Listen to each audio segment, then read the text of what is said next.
जून की घटना है।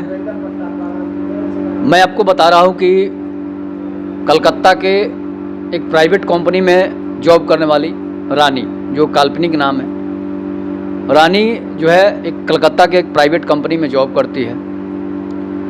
उसकी अच्छी खासी लोगों से दोस्ती होती है। उसका पूरा परिवार जो है कलकत्ता में रहता है। इसके बाद एक घटना घटती है। घटना क्या घटती है जो हृदय विदारक घटना है। इस घटना को आप सुनेंगे तो चौंक जाएंगे कि आखिर ऐसी घटना जो है क्यों हो जाती है, क्यों किसी का विश्वास तोड़ दिया जाता है। उसकी एक सहेली थी, जानवी उसका नाम था, जो उसके साथ उसी कंपनी में जॉब करती थी।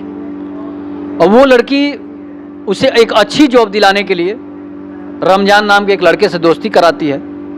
रमजान और रानी का दोस्ती जो है काफ़ी दिनों से चल रहा होता है। उसके बाद होता क्या है कि रमजान उसको रानी को कहता है कि हम तुमको दिल्ली में एक और भी बड़ी कंपनी में जॉब दिलवा देंगे। और वो रानी का विश्वास जीत लेता है।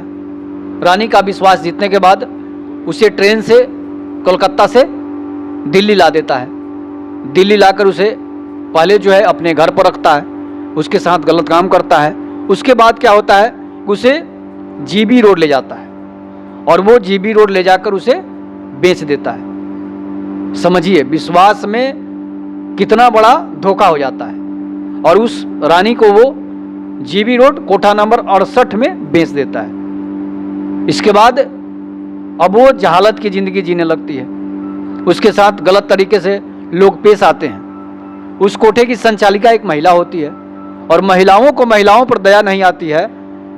ये पुरानी परंपरा है, इसलिए कि महिला ही महिला को देखकर सबसे ज़्यादा जलती है। और रानी काफ़ी सुंदर थी, उसे ग्राहक ज़्यादा पैसे देते थे।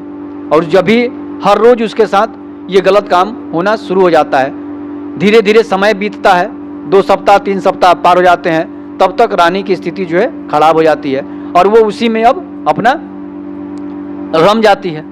लेकिन एक दिन अचानक क्या होता है, कोलकाता का एक कस्टमर जो था वहाँ पर जाता है और वो कस्टमर्स को पहचान लेती है और छुप के अपना नंबर जो है उस इंसान को दे देती है और बताती है कि आप हमारे भाई को ये नंबर दे दीजिएगा।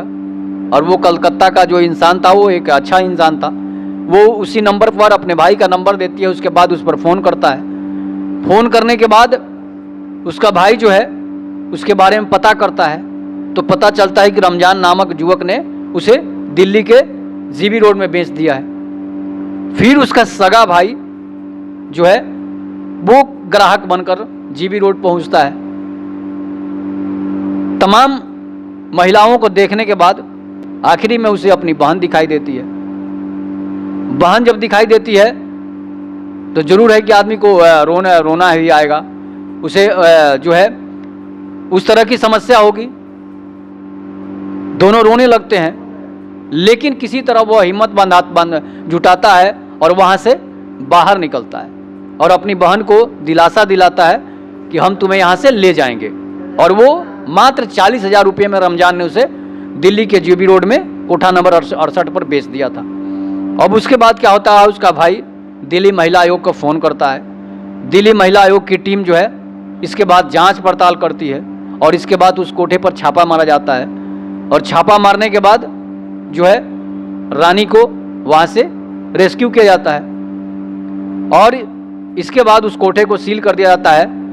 और वहाँ पर जो महिला संचालिका थी उसको भी गिरफ्तार किया जाता है।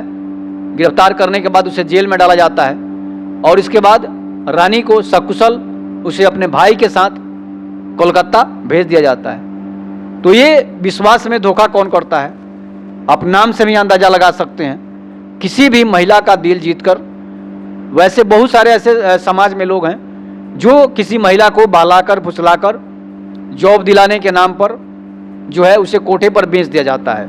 ये पहली कोई घटना नहीं है, ऐसी लाखों घटनाएं हैं। आप केरला स्टोरी देख लीजिए या फिर बंगाल की स्थिति देख लीजिए या दिल्ली की स्थिति देख लीजिए। वैसे बहुत सारी महिलाएं हैं, बहुत सारी बच्चियां हैं जो लोगों के विश्वास के शिकार हो जाती है और उसे ले जाकर कोठे पर बेच दिया जाता है। कुछ महिलाओं और लड़कियों के साथ ऐसा भी होता है कि लोग प्रेम का जाल बनाकर उसे फंसा लेते हैं और उसे ले जाकर दुबई और अलग अलग अरब कंट्रियों में बेच दिया जाता है। और सिर्फ शादी विवाह के लिए नहीं बेचा जाता है, उसे कोठे पर धंधे के रूप में के लिए बेच दिया जाता है। तो वैसे लोगों पर आंख मूंदकर किसी पर भी आपको विश्वास नहीं करना है। अगर ये कहानी, ये सच्चाई आपको अच्छी लगी तो आप इस वीडियो को जरूर शेयर कीजिएगा, लाइक कीजिएगा और सब्सक्राइब कीजिएगा। तब तक के नमस्कार, जय हिंद, जय भारत, जय श्री राम।